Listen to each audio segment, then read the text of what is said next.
Keprihatinan kalangan akademisi dan budayawan atas sikap Presiden Joko Widodo yang dinilai terlalu jauh turut campur dalam gelaran Pilpres 2024 marak di sejumlah wilayah. Bahkan para intelektual dan sivitas akademika mengkritik keras kebijakan Presiden Joko Widodo yang telah keluar dari koridor moral dan etik dan bahkan cenderung mengancam masa depan demokrasi.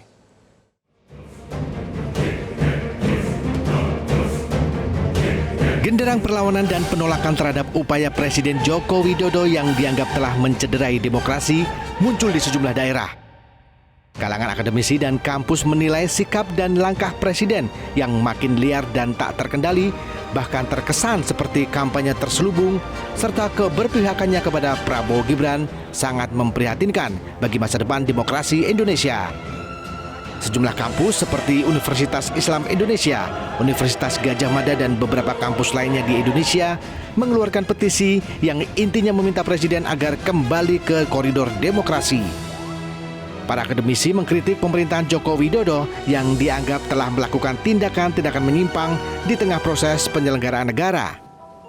Kami menyesalkan tindakan-tindakan menyimpang yang justru terjadi pada masa pemerintahan Presiden Jokowi dan pernyataan kontradiktif pembenaran-pembenaran Presiden tentang keterlibatan kebijakan pejabat publik dalam kampanye politik serta netralitas dan keterpihakan merupakan wujud penyimpangan dan ketidakpedulian akan prinsip demokrasi.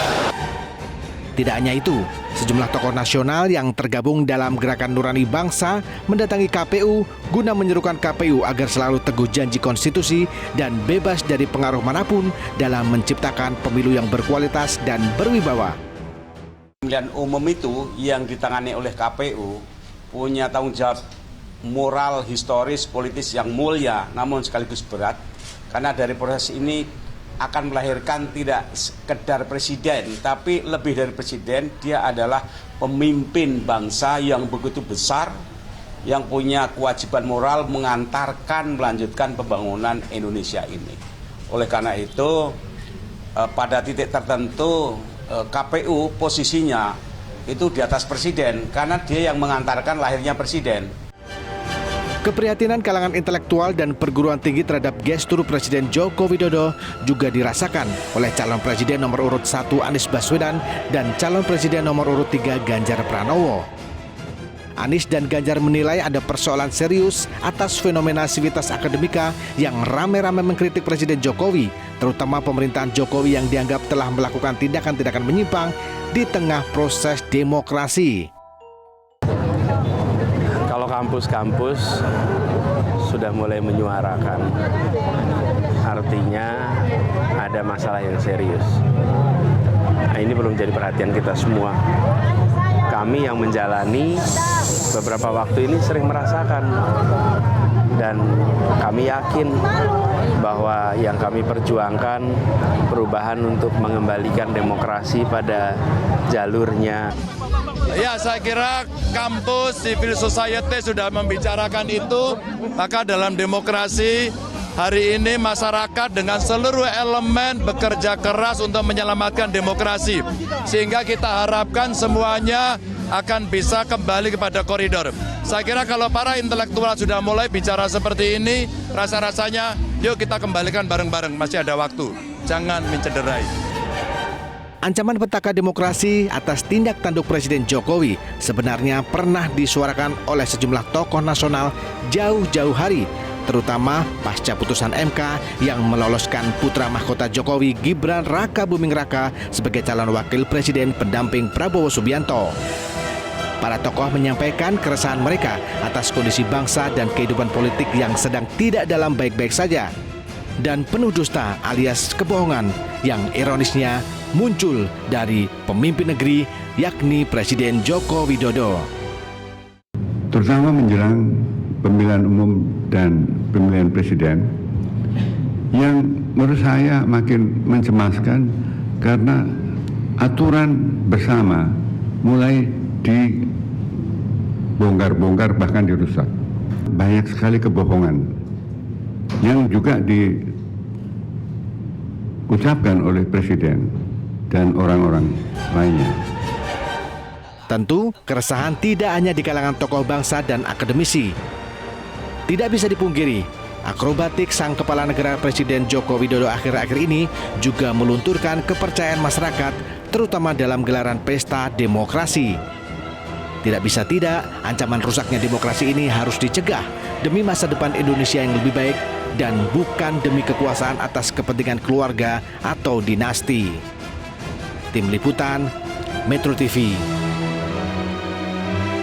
Pemirsa, lalu apa yang kini publik bisa lakukan jika kalangan kampus dan akademisi sudah sangat resah dengan ulah Presiden Joko Widodo yang dinilai akan mengancam rusaknya demokrasi di Indonesia? Benarkah geliat Presiden Joko Widodo sudah sangat kebablasan hingga menabrak etika berdemokrasi? Kita akan membahasnya bersama dengan aktivis HAM, Haris Azhar. Selamat pagi, Mas Haris. Selamat pagi, Jason. Ya, terima kasih telah bergabung di Selamat Pagi Indonesia. Mas Haris, di tengah bisingnya kritikan soal Presiden Joko Widodo terkait dengan demokrasi yang dianggap menyimpang, kali ini kritikan itu juga datang dari Civitas Akademika, para guru-guru bangsa, guru-guru besar di sejumlah universitas. Nah, apakah Anda juga melihat bahwa demokrasi yang saat ini ditunjukkan oleh Presiden Joko Widodo mengalami penyimpangan? Sebetulnya penyimpangan praktek kekuasaan ya, atau penyalahgunaan wewenang kekuasaan, abuse of power, sudah muncul jauh sebelum masa-masa pemilu ini. Saya mau mengatakan bahwa ya kita bersyukur bahwa akademisi akhirnya muncul, kampus-kampus mulai muncul, tapi sebenarnya penyimpangan ya sudah dirasakan jauh sebelum masa kampanye. Yang merasakan itu rakyat kecil. Nah ini kan yang baru muncul nih kelas-kelas menengah, satu. Yang kedua, orang-orang yang juga dulunya bagian dari kekuasaan Jokowi, yang selama 9 tahun setengah itu juga bersama Jokowi, sekarang baru pecah kongsi hanya gara-gara anaknya dimajukan sebagai cawapres.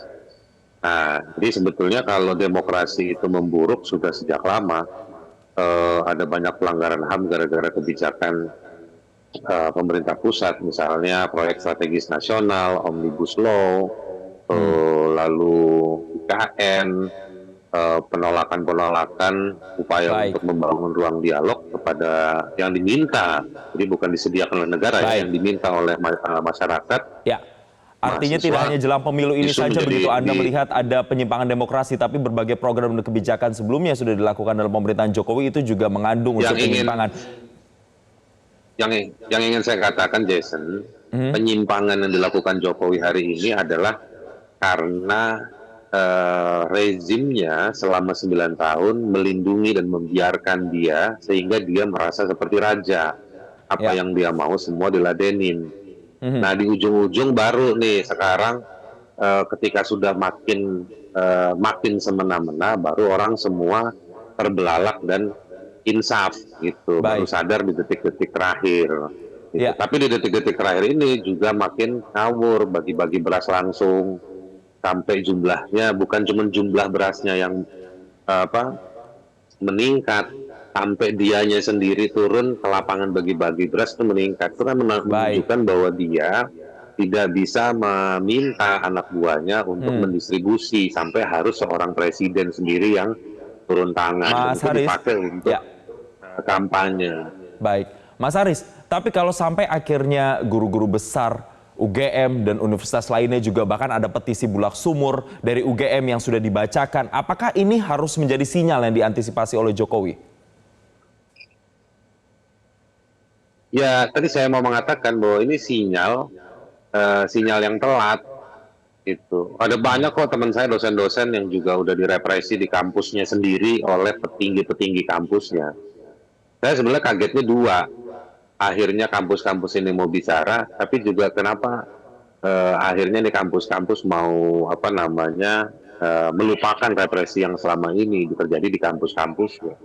Di UGM kan juga banyak tekanan terhadap mahasiswa, tekanan terhadap sejumlah dosen selama ini. Kenapa baru sekarang gitu? Oke, Anda mengatakan ini terlambat. Saya khawatir ini agak telat. Saya khawatir ini agak telat gitu. Berarti Anda mengatakan kalau ini telat, pengaruhnya nanti untuk pemilu tidak sesignifikan itu, apalagi untuk kalau kita berbicara demokrasi ini kan tidak hanya jelang pemilu, tapi masa kepemimpinan sampai ke depan. Iya, telat ini. Mestinya kan kampus sudah sejak berbulan-bulan lalu, bertahun-tahun yang lalu. Hari ini misalnya kalau Anda mau pakai konteks pemilu, tim 1 sama tim 3 sudah turun kemana-mana. Sudah mobilisasi, juga mengantisipasi kecurangan yang berpotensi terjadi. Gitu. Nah, ini kan kampus-kampus ini sekali lagi ada dua situasi yang kontradiktif. Di satu sisi saya mengapresiasi, tapi di sisi yang lain telat.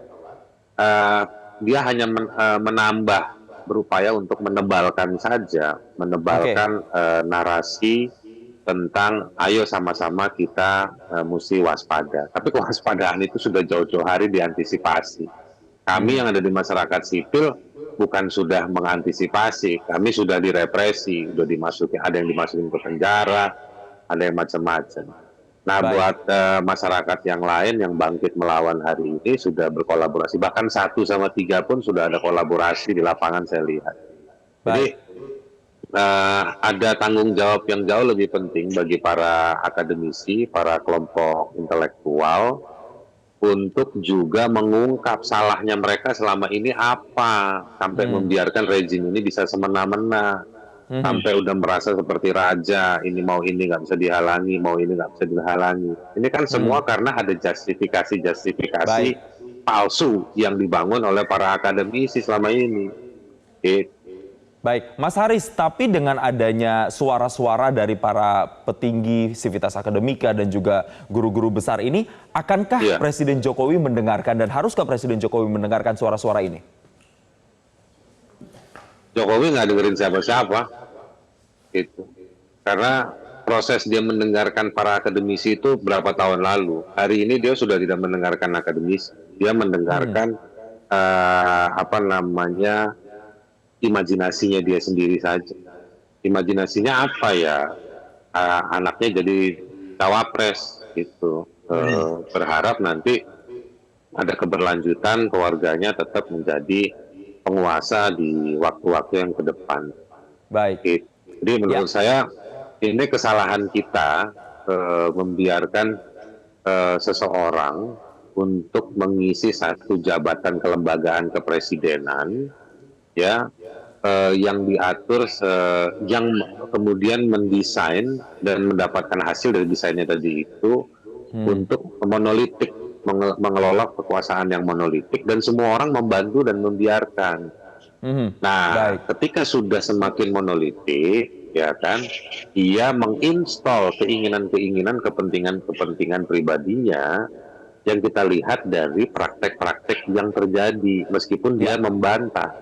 Karena dalam politik kita tidak butuh konfirmasi, tapi apa yang terjadi itulah yang mengkonfirmasi situasi kita hari ini. Baik, gitu. Mas Dan Haris, sekarang kita tapi tergopoh-gopoh harus menghadapi itu semua. Baik, Anda melihat ada pembiaran di sini, rezim yang sebegitu lama, tapi kemudian walaupun Anda katakan telat, ini kan pemilu belum berlangsung dan kita masih berikhtiar untuk bisa menyelamatkan demokrasi seperti yang dikatakan oleh para guru besar dan juga para tokoh-tokoh. Lalu bagaimana peran kita supaya bisa kemudian untuk bisa demokrasi ini kembali pulih dan tidak masuk jurang begitu dalam tanda kutip? Kalau untuk konteks presiden, pilihlah orang yang tidak melanjutkan cara berpolitik seperti saat ini.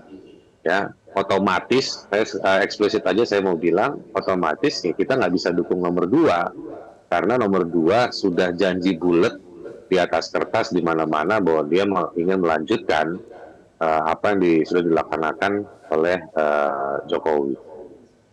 Mohon maaf, jadi susah kita dalam konteks menyelamatkan demokrasi harus mendukung yang nomor 2. Nah, yang tinggal pilihannya saya dari nomor 1 dan nomor 3 adalah, saya pikir dua-duanya pasti membangun antitesa terhadap Jokowi. Nah, yang paling penting adalah sekarang memilih bukan sekedar orang, tetapi juga melihat sekelilingnya. Siapa yang berpotensi untuk bisa memperbaiki situasi ini secara progresif menuju satu titik yang memang kata kuncinya adil dan sejahtera. Dan juga penting dalam berprosesnya itu partisipatif. Itu satu. Jadi memilih orang yang ada di sana. Yang kedua menurut saya Anda tidak bisa serahkan ini kepada para petugas-petugas yang formal, secara formil diberikan jabatan atau direkrut untuk mengawasi pemilu dan menjalankan pemilu. Ini harus rakyat rame-rame untuk mengawasi proses kampanye, pasang spanduknya ngawur, ya kan, pakai plastik, spanduk-spanduk tersebut nggak cerdas, nempel di tempat-tempat yang ngawur. Nah, itu didata semuanya, didokumentasikan. Lalu nanti proses pemilu jangan sampai dicurangkan. Nah, jangan sampai dicurangi. Nah, proses-proses itu harus dipantau. Jadi masyarakat itu tugasnya dua, bukan cuma untuk nyoblos yang tidak meneruskan praktek buruk seperti sekarang, tapi juga harus mengawasi pasca pencoblosan itu suara-suara mereka itu alurnya sampai kemana, di mana. Dan yang ketiga, saya pikir, dan yang terakhir, masyarakat itu harus siap berkontribusi dalam bentuk tekanan, bukan memuja-muja. Tekanan kepada siapapun nanti yang terpilih, siapapun nanti yang menang, itu untuk bisa menjalankan agenda-agenda yang memang jadi tuntutannya rakyat yang jadi korban. Baik. Kami sudah tangkap poin-poinnya, artinya memang di sini partisipasi dan juga pengawasan atau kontrol dari masyarakat betul-betul diharapkan agar kita bisa mengawasi yang namanya penyelenggaraan pemilu sampai dengan nanti proses kita bisa menyelamatkan demokrasi, karena demokrasi bukan hanya sekedar berbicara soal pemilu dan pilpres, tapi ini adalah gagasan bangsa kita ke depan. Terima kasih Mas Haris Azhar telah bergabung bersama kami. Selamat pagi Indonesia dan selamat kembali melanjutkan aktivitas. Jelajahi cara baru mendapatkan informasi. Download Metro TV Extend sekarang.